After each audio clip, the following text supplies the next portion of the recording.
আসসালামু আলাইকুম। দলে দলে জামাতে ইসলামের দিকে এগিয়ে যাচ্ছে বিভিন্ন ছোট ছোট দলের প্রার্থীরা।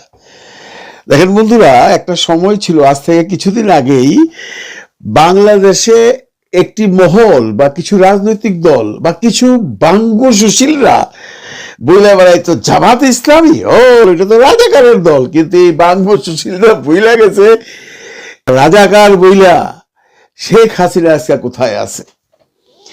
অবস্থা পাল্টে গেছে। নির্বাচন যত সামনে আসবে অবস্থা তত পাল্টে যাবে, তত পাল্টে যাবে। আপনারা হয়তো অনেকেই খবর পাইছেন যে কর্নেল অলি আহাদ এখন জামাতে যোগ দিচ্ছেন একটি সিটের জন্য। উনি কেন দিচ্ছেন এটা উনিই জানেন। তবে নেটিজনরা বলতেছে যে কর্নেল অলি আহাদের বেশ রাগ বা উষ্মা আপনার বিএনপির উপরে। আপনারা জানেন কর্নেল অলি আহাদ সাহেব বিএনপির রাজনীতি করেই বড় হয়েছে এবং একটি সময় জামায়াত ইসলামকে সাথে নিছিল বইলা একটি আসনের মধ্যে তার প্রার্থীকে না দেওয়ার কারণে অলি আহমদ সাহেব দল ছেড়ে দিছিলেন। তারপরে ওনারা প্রয়াত রাষ্ট্রপতি বদরুদ্দোজা চৌধুরীকে নিয়ে এলডিপি গঠন করেন।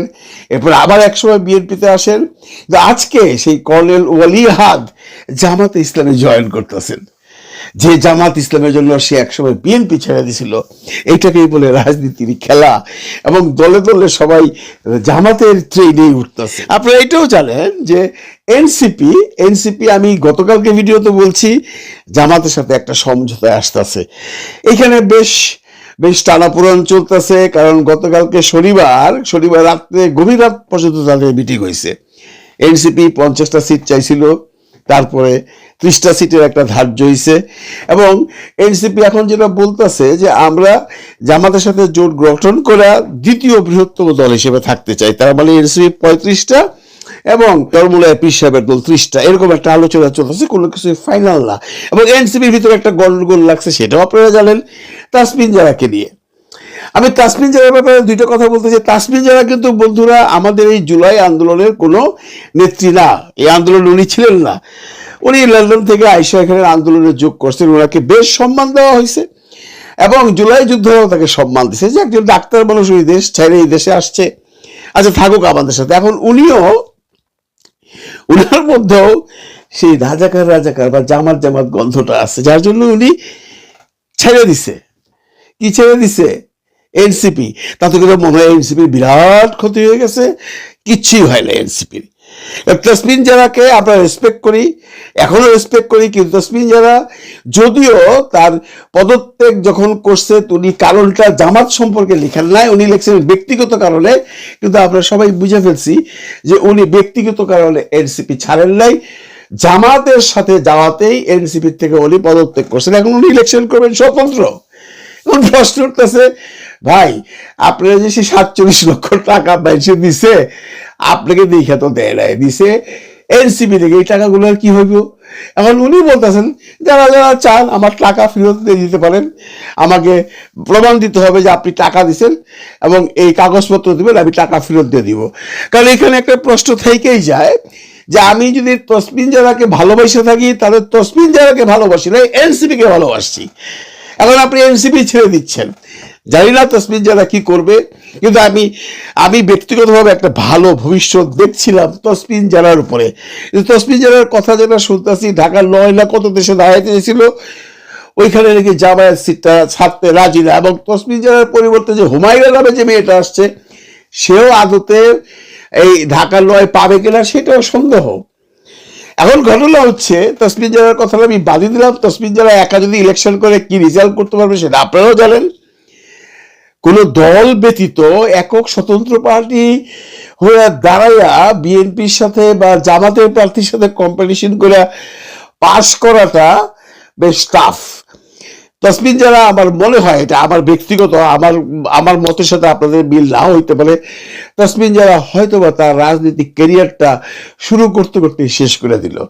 এবং শুধু তসমিন জারা না, আপনারা তার সাথে অনেকগুলো সদস্য যারা এনসিপির বিগিনিং থেকে ছিল, তারা 30 জনের মতো সদস্য চলে যাচ্ছে। নাম বলতে চাই না, আপনারা সবাই জানেন। কিন্তু এনসিপির প্রায় 100 জন সদস্য যারা নির্বাহী কমিটিতে আছে, তারা চায় জামাতের সাথে জোট করতে, যার জন্য নাহিদ ইসলাম জামাতের সাথে জোটে গেছে।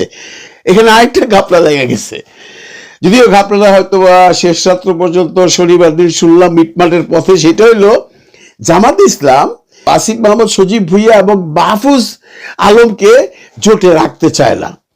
জামাতের লজিক হইলো যে তাদের দুইজনের নামে, বিশেষ করে ভুঁইয়ার নামে, সজীব ভুঁইয়ার নামে বেশ মানে কেলেঙ্কারির বদনাম আছে, সত্য মিথ্যা পরের ব্যাপার।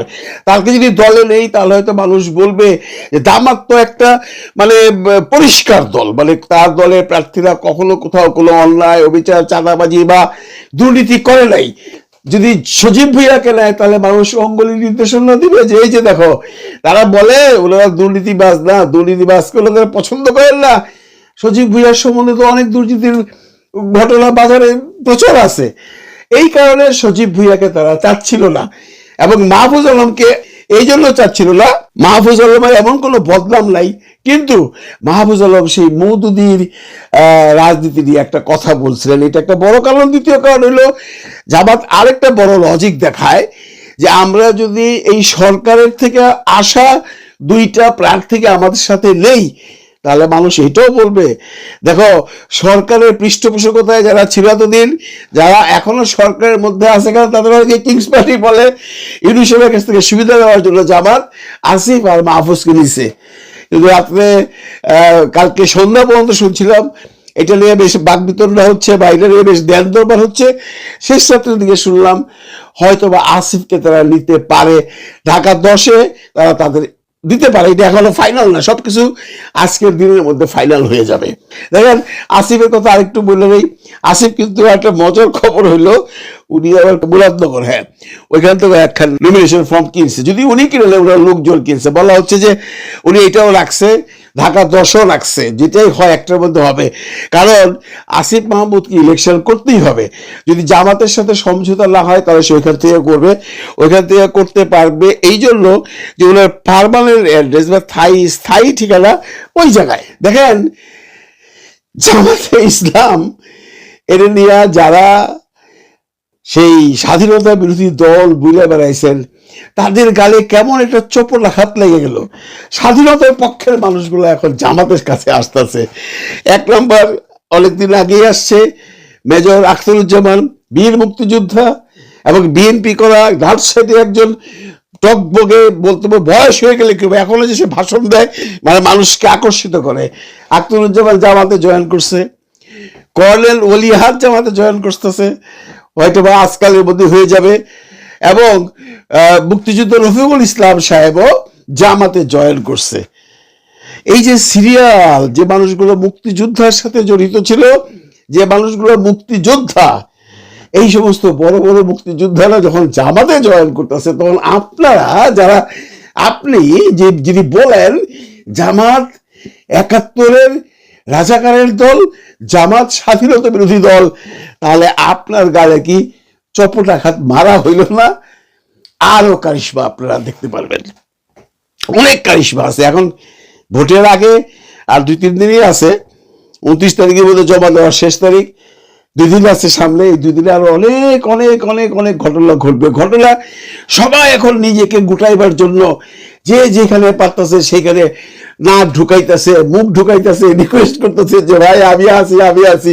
অনেকেই বলতেছেন জামাতে জয়েন করতেছে এনসিপির ছেলেপেলেরা টাকার জন্য। হ্যাঁ ভাই, টাকার দরকার আছে, ইলেকশন করতে টাকার দরকার আছে। আপনারা কি চান সেই টাকা সে চুরি করে আনুক, বদমাইশি করে আনুক, দালালি করে আনুক, দালালি করে আনুক? না,